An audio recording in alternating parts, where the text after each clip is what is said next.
Hey there, if you are going to scale your business, beat a runway that is getting shorter by the day, then you need to ensure that you leverage what you have. Filling a bucket that is leaking is exhausting. The most valuable asset you have right now, in fact your number one asset, is your ability to turn potential into performance through you and your people.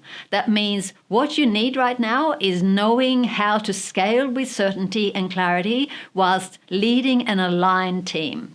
I'm Jess, founder and creator of the Aligned Scale Up program. I'm about potential, your potential, my potential, and the potential of your startup. It started when I decided to leave Sweden and establish a life in Australia. When me and my husband decided to have not 2 kids, but 4 kids, and when divorcing after 27 years of marriage, I decided that this was an opportunity to start to create the kind of life that I wanted to live. So I went to the US and trained to become a high-performance coach. As I started my business, I found that I was attracting startup founders, which I loved. As I was coaching founders, they'd often share with me the issues that they were facing in their business. And me being me, I'd give them advice and say, try this and see how you go. But given how busy founders are, it didn't work. So I thought, hang on, clearly I could serve my clients better if I leveraged the knowledge that I have gathered over the last 20 years in running people and performance-related projects. And so the Aligned Scale Up program was born.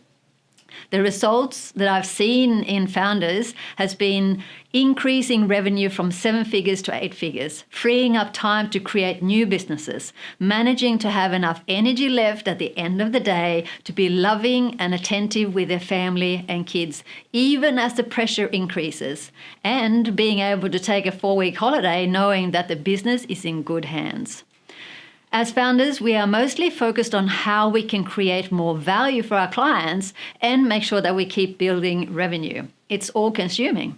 And as our business grows and we get to the point of hiring with the idea that we can hand over some of those tasks that we either can't do or shouldn't do, then before long, that handing over becomes a full-time job on its own because, well, your people need your guidance. So how do you get not just yourself, but your people ready for that scale-up journey and beat the runway? There are 3 things that you need. You need confidence by establishing an above-norm performance in how you're operating in your day. You need certainty, which you gain by having a map for how to lead the scale-up. And finally, you need aligned people who are scale-up ready and focused. Okay. How do you get that? Well, before I go there, let me share with you what I have found over the past 5 years as I've been working with founders. The typical problems that I have found are founder overwhelm, stress, and frustration.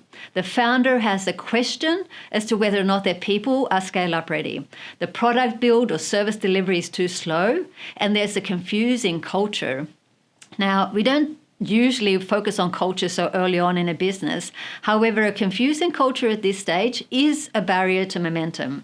Another common one is that while the founder has some great people in the business, they keep going off on tangents, forcing the founder to herd them back to focus, and it's causing frustration and a slowing down in the momentum. And finally, whilst we as founders have a lot of confidence, there's that niggling doubt of, am I ready to lead this scale up from 1 million to 5 million to 20 million, whatever the goal may be?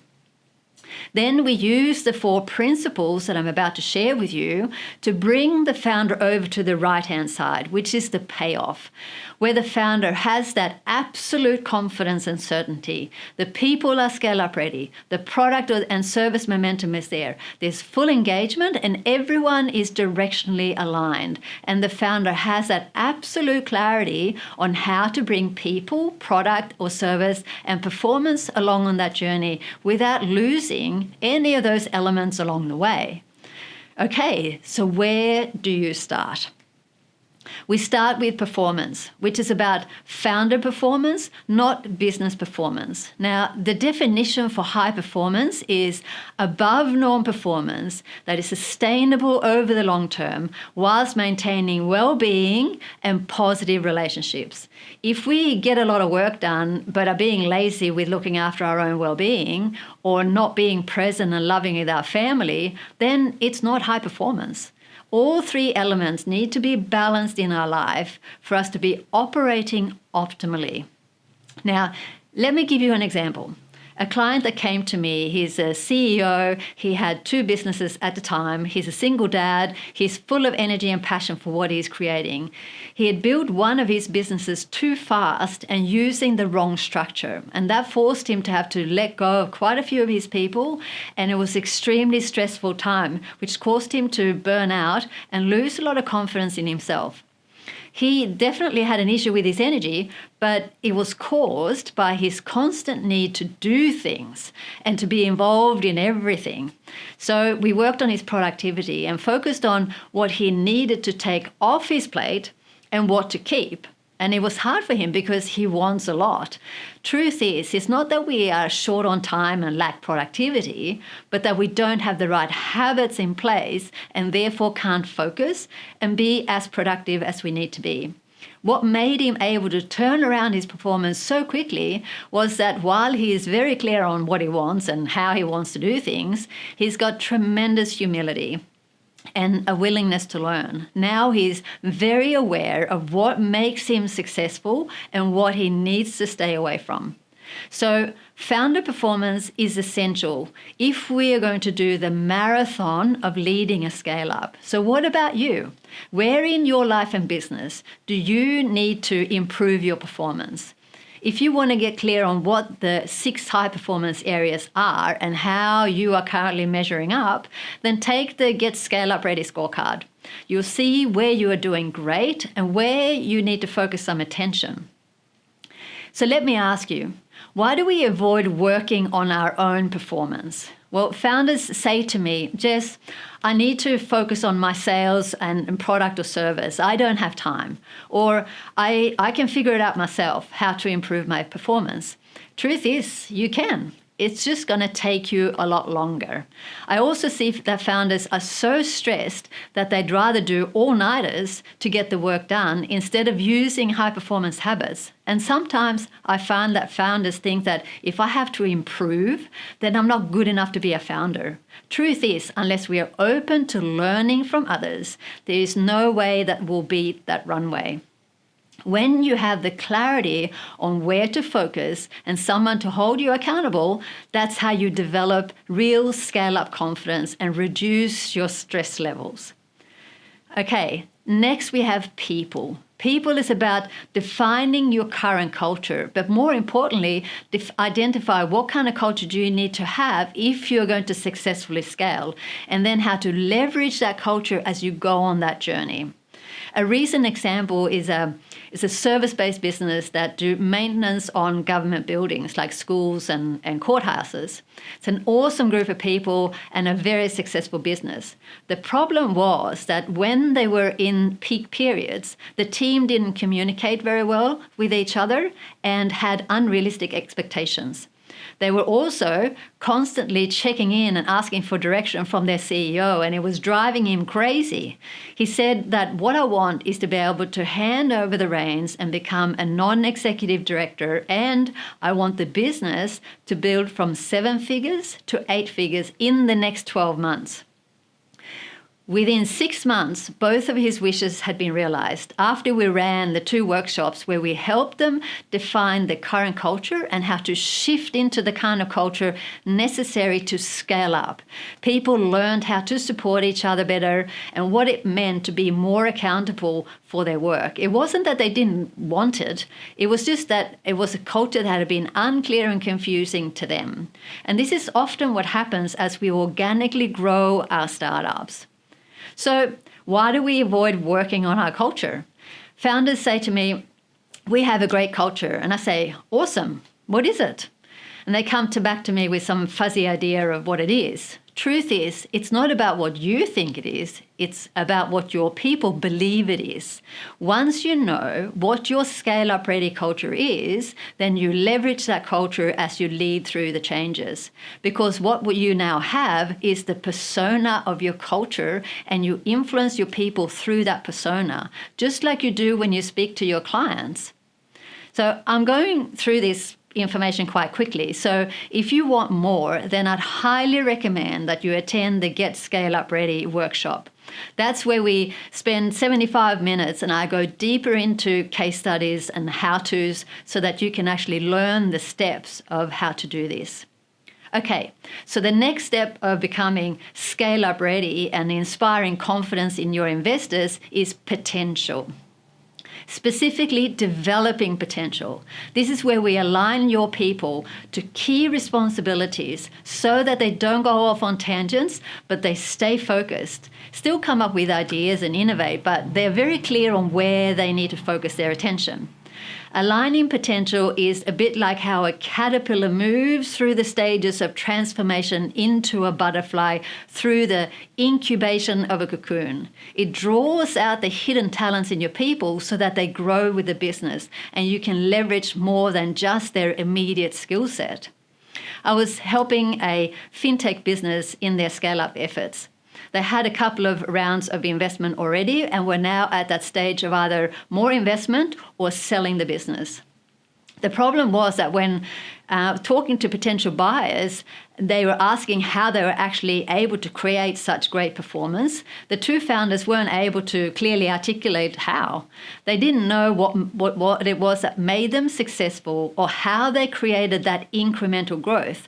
So I was asked to figure it out. So I firstly created a very simple way of aligning people to key responsibilities. I then created a business tool, an asset that the founders used to get a high-level view for how the people were performing.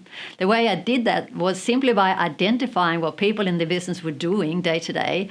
I then asked the founders to create a very clear roadmap for the coming 12 to 18 months. And by linking people to key areas of that roadmap, we could very quickly see how that incremental growth was created.